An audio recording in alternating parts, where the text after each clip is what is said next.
Welcome everybody to Moonscapes. Jim Hannon here. The date is April the 17th, 2019, and we're just about 9:01, a little past 9 o'clock straight up here.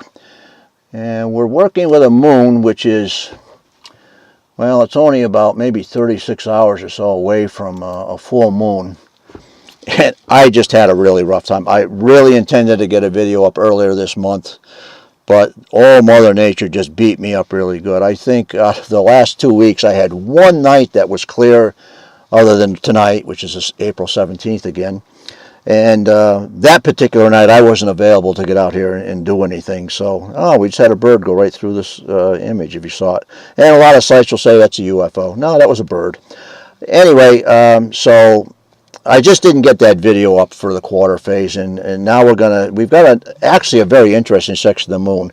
The only problem I have tonight is I tried to use a much higher power eyepiece. I have zoom. We can still zoom in a little bit, as you can see here. I can zoom in somewhat, but I had to lower the power. The seeing is just so bad that it just looked like you were looking through boiling water with the higher power. So I had to drop the power down so the movement on the screen or the boiling effect wasn't that bad.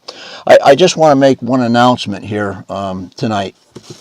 I have just joined a group called YFRC, and basically what that is, it's basically a group of gold prospectors and metal detectors. And actually how that came about is my son Terry Hannon, he has a site called Center of the Earth Mining. He got me into prospecting gold and panning gold for, maybe this is the 5th season, I'm not really quite sure, but it's been that long anyway. And it is a blast. I mean, I've been in astronomy for 60 years and I love it. I love every bit of it. And in my advancing age, it's just great to get out with my son and prospect gold and actually bring some gold home. So I just want to say that on this site, throughout the spring, summer, into the fall, I will be posting a few videos that deal with gold prospecting, even though this is called Moonscapes. It'll basically deal with astronomy, but I will be putting a couple of those videos up because I enjoy it so much. So anyway, let's go on tonight. Near the center of the screen, you see that large U-shaped object. Let's see if we can zoom in on that a little more. That is sinus iridium, and on either end of that, on the right side of it, on the right side of the U, there is, the end of that is called promontory Laplace.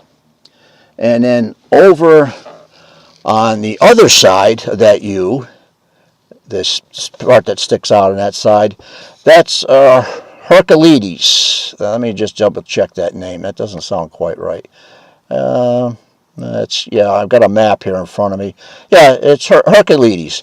Now, if we zoom up, that is all the zoom I have, and unfortunately, I just don't have enough zoom tonight because of the scene. You can still see that wavering. You see it on the edge of the moon there, and people will tell you, oh, it's like, there's water up there. No, that's the Earth's atmosphere, and it varies from night to night. That's why astronomical observatories are placed high up on mountains to get above as much of the atmosphere as they can.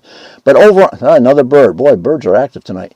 Over on the left-hand side of that U, if I could zoom in closer, if I could have kept the higher power eyepiece in there, there's a feature on there that looks like a woman's head and flowing hair. But you can't quite see it here because we don't have enough power. Now, over near the right side of the screen, there's a very dark, flat-floored crater. Let's see if I can get the contrast on this just a little better and see if we can bring that up a little better. That's too much contrast. It washes it out if you do that. Anyway, that is the crater Plato. No matter what I do, let's take the auto off and see if I can play around with the gain and get a little better setting. There we go. That's not too bad. Notice that black floor. And those white patches out to its upper left and above it, those are actually little mountains that are placed on the floor of that broad plain. And if we click on that here on my map, Mount Tenerife, there's another one there called, let's call them Plato D. That's one of the smaller craters. But Pico. Mons Pico is in there. I can't zoom in any farther. I wish I could, but those are little mountain ranges out there. Now that whole broad flat plain that is up above, let's see, that it's above Plato and above Sinus Iridium. That is Mare Imbrium. That's a broad, very broad. And if we go farther up, you can see how broad that plain is. That is actually from a time when the moon was really bombarded with meteorites, and most of these craters are meteoric. But back in the early formation of the moon, there were a lot of volcanic activity. And for some reason, if you look at this, there goes another bird. This is unreal. It flooded that area with lava, and that's what created that very broad, flat-floored area. And now it's weird. If you look, since the same side of the moon, since it's tidally locked in its orbit around the Earth, if you see the other side of the moon from pictures from NASA and wherever, you can see it's heavily cratered, and hardly any of these flat-floored flat-floored areas of the moon. It's just pockmarked with craters. So the side facing us has had quite a bit different history than what we call the far side of the moon. Now, if we go, I really wish I could have used a higher power eyepiece tonight, because this is disappointing from what I wanted to do. But we're going to skim up along this side of the moon. Now, let me go over to the other side. Let me just show you something. If we were standing on the moon, the sun would have risen over, why is this? This is not what I wanted. I'm trying to show you where the east and west side, like standing on the Earth, the sun rises on in the eastern horizon, it sets on the west. Now let me just show you. I'm probably going the wrong way. I'm so far. Yeah, I was going the wrong way. Let's go this way. We come back over here. Yeah, there we go. Now notice there's no mountainous terrain. That circular feature off near 3 o'clock on the picture, that's Mare Crisium. The sun would have set, had risen on this side of the moon. And that's kind of a little too much, but actually it shows something very interesting. Oh, that's way too bad. Let me just adjust this just very slightly. And that's too much. I want to go back here. That circular feature over near 3 o'clock, notice that white spot with a wide open V jetting out of it. That is the crater Proculus. Notice there's no shadows. That's because it's almost noon on that side of the moon. That's where the sun rose on that side, and it's come over to the other side. When we get over to the other side, it's just near sunrise, and that's why you can see the crater so good. But that crater is a very interesting crater. You can see an impactor come in at a very shallow angle and hit and spray that pattern out with that V shape. And there's a lot of comments on YouTube, well, how comes all the craters around? Well, it takes a real shallow impact to make an elongated crater. Even if it hits at 20 degrees, 30 degrees, or it's going to create a round crater. It's got to be almost skimming at 10 or 5 degrees and really skim to make a very elongated impact. That's confusing to a lot of people. Now let's go back to the other side, and we'll probably have to play with the contrast when we get over here. That contrast is way too much, but it did show Proculus very nice. So let's drop this contrast some. Oh, nope, that was the brightness. I don't want to do that. And bring the contrast down a bit. There we go. That's a bit better. Now notice we're starting to see craters and relief over on this side of the moon. That's because the sun has just risen over here. And let's see if we can adjust this just a little bit. It looks like we don't have quite enough exposure. These settings are very touchy. If you go too much, see, that's way too much. I got to bring it back. I'm playing with the gain right now. That's not too bad. And if I bring the contrast up a hair, that's not too bad. Now let's zoom in and just take a look at some of these craters. Now, you notice here you have a lot of relief. You can see the craters and shadows. And again, this is sunrise. Now, if you think of the other side we just looked at, how there's no shadows and just bright, think of noontime in your house. Your house, when the sun's directly overhead, doesn't cast shadows. But at sunrise, sunset, it casts long shadows. And that's what we're seeing here. That's why we have such detail visible. Now, let's back out. And I want to do that for a reason. And let's go back. Let's look at some interesting features that are, let me get this back up where I want it. Okay, near the center, let me see if I can center it a little better so you know exactly what I'm talking about. Let's see, that's there. And what am I doing? Bring that back there. There we go. Another bird. Boy, the birds are active tonight. Notice dead center is a very broad, bright spot. That is actually the crater Copernicus, about 57 miles in diameter. And it's totally washed out tonight because of that high sun angle. Now, if you go over, and notice the spray patterns. See you can see what looks like something just splashed into a pile of talcum powder and spread it out. That's exactly what it is. That's a spray pattern. I know there's sites on YouTube, they'll tell you those are clouds. No, they're not. You can take a photograph of it, you can sit on it all night, clouds will change patterns. This does not. These are impact ray patterns that are developed by impacts on the moon. I won't go into that because it gets me a little upset when we talk about a certain site. But I will. And there are clouds that are going by. Those are our clouds in the atmosphere. Talking about all the cloudy weather I have, I am actually working with a window of probably maybe an hour and a half before it's going to start clouding up tonight here. Now, what I wanted to show you here is, let's move it back over now. That large bright feature is Copernicus. Now, I'm putting a very small crater in the center. Notice it also has a ray pattern. And let me just, once you move this, sometimes it likes to drift a little bit. Now, dead center, there's a very small crater. I'm going to try to zoom in with all the zoom I've got. Okay, and you can see that smaller crater, and that has got a spray pattern also. That is the crater Kepler.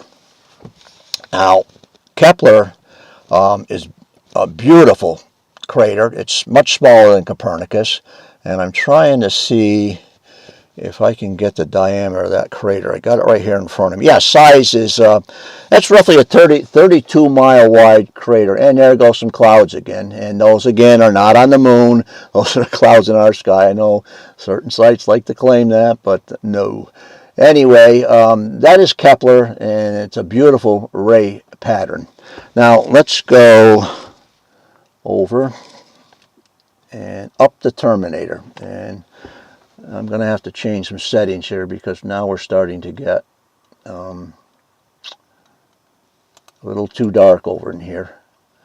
There we go. We need to increase the brightness because the sun is not hitting this high an angle here, so it it's a little darker. That crater right there, you know what? And I think I've got to flip my map here because I think I'm on the wrong side in this map. It's getting everything backwards. Where is... No, I got to get over here. Let's bring this down some. Let's get the zoom down on my map. I got a second computer going here with a nice map, but it's a little cumbersome to use and trying to watch the other screen. All right, now I got to reverse this view on my computer here, and okay, that puts Merry Christmas there. Okay. I think we got it. And let's go over here.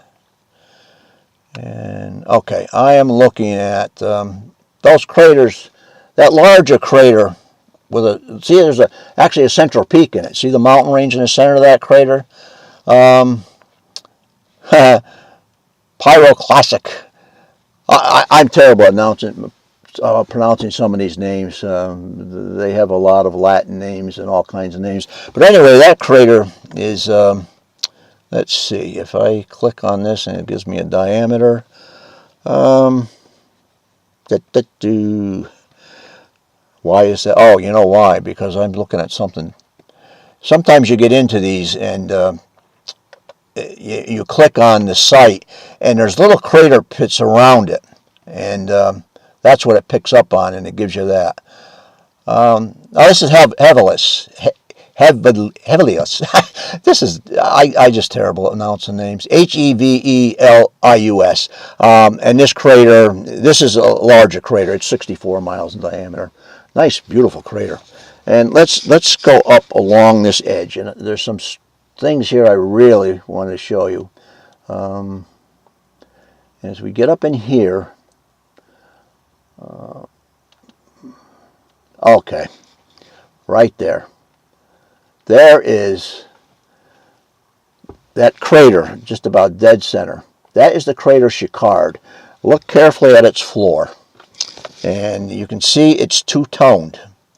The history on that is really, it's strange. I don't really know the full story of that, but it's, I'm trying to get it here in the center of my map so it kind of matches what we see on the screen.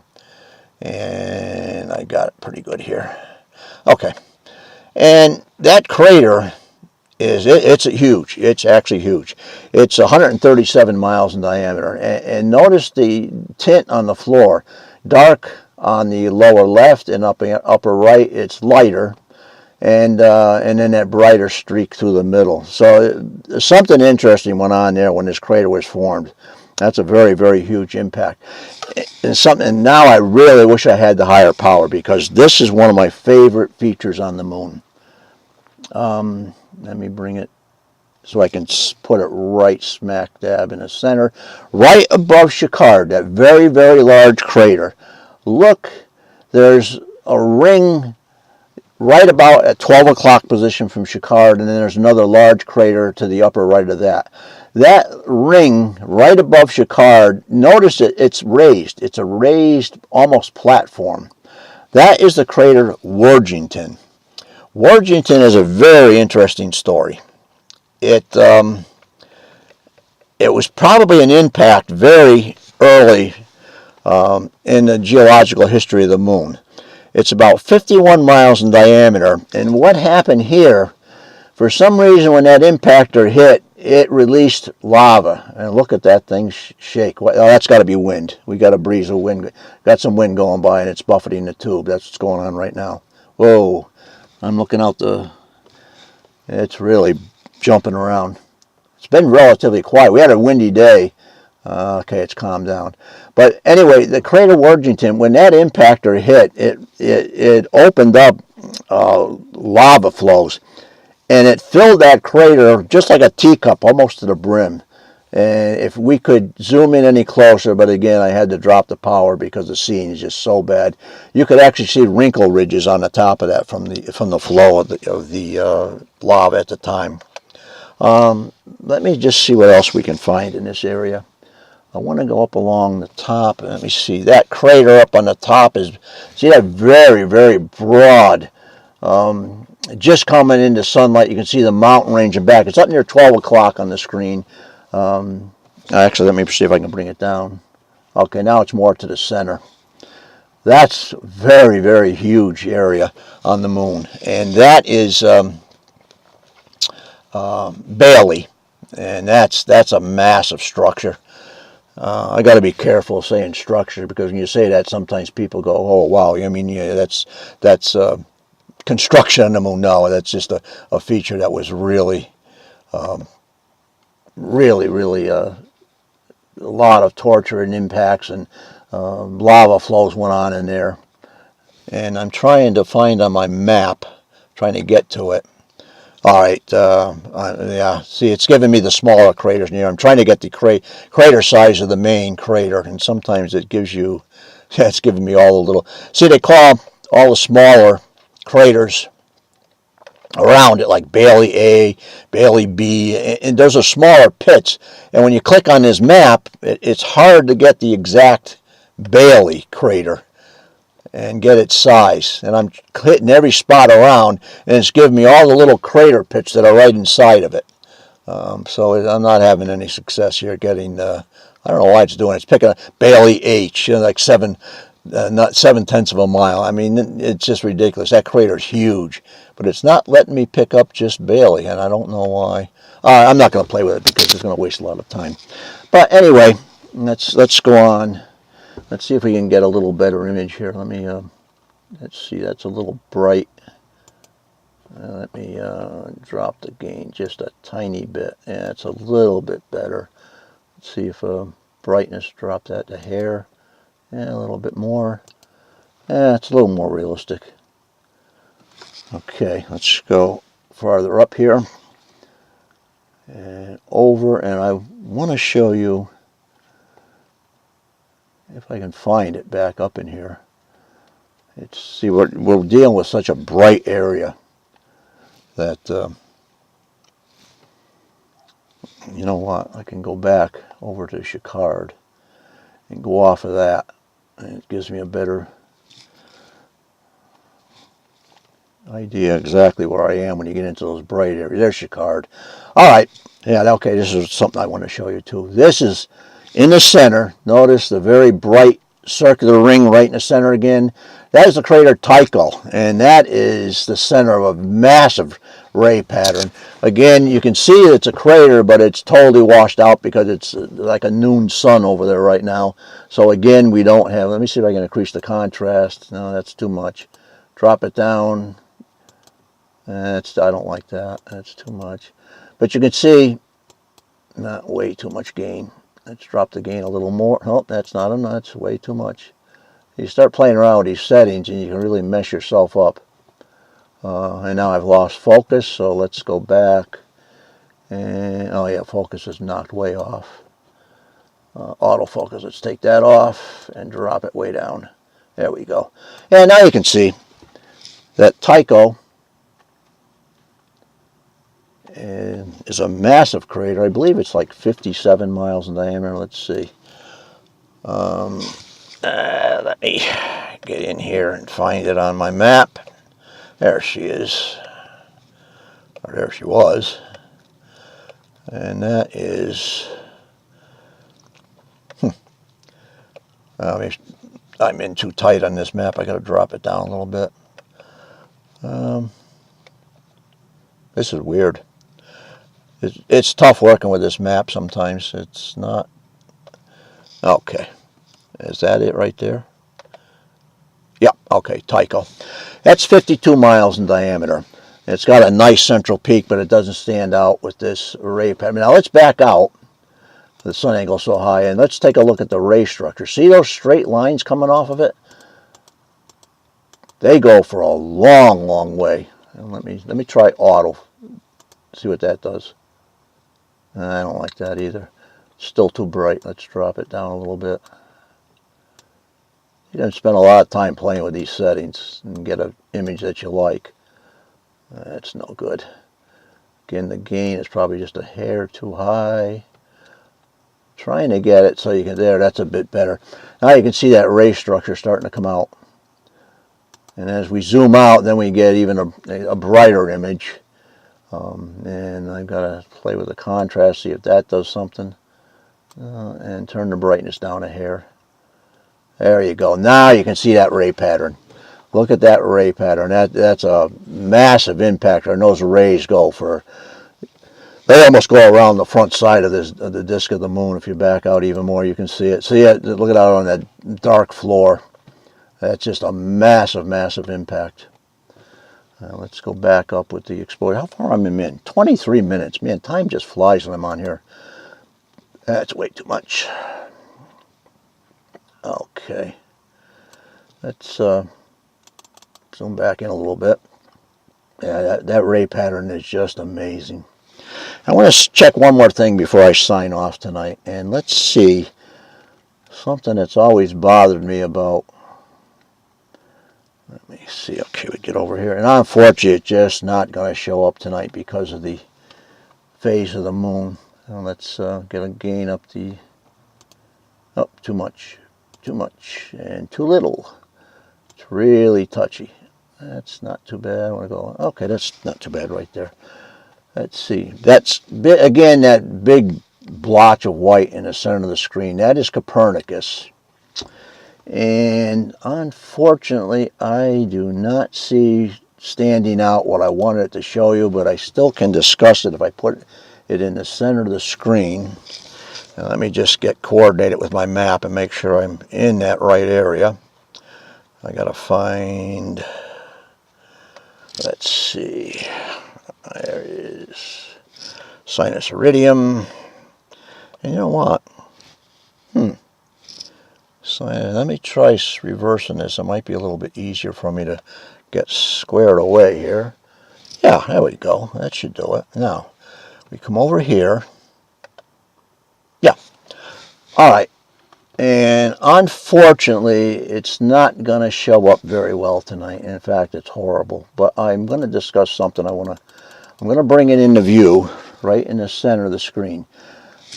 Okay, again, Copernicus is that large rayed structure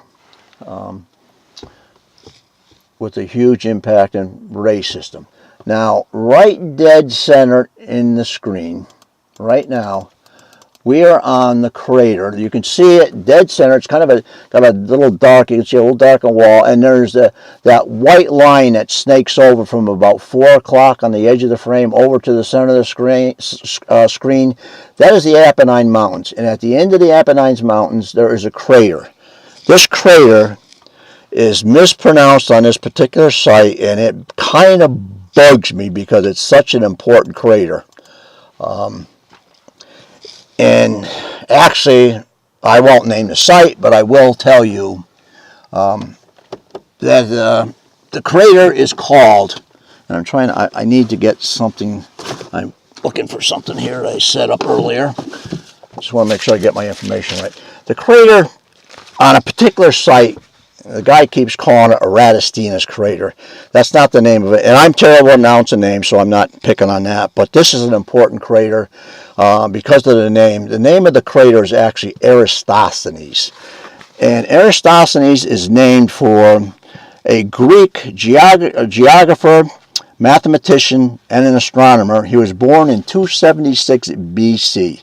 And why he's so important is because he was the first person, just think of this, BC, 276 BC he was born, so probably what, I don't know, maybe 225 BC. He was the first person to calculate the circumference of the Earth. And he did it by observing wells. He figured, he looked down at well in Syene. And this is the bottom of the well here. At noontime, the sun went all the way down the shaft right into the water at the bottom of the well.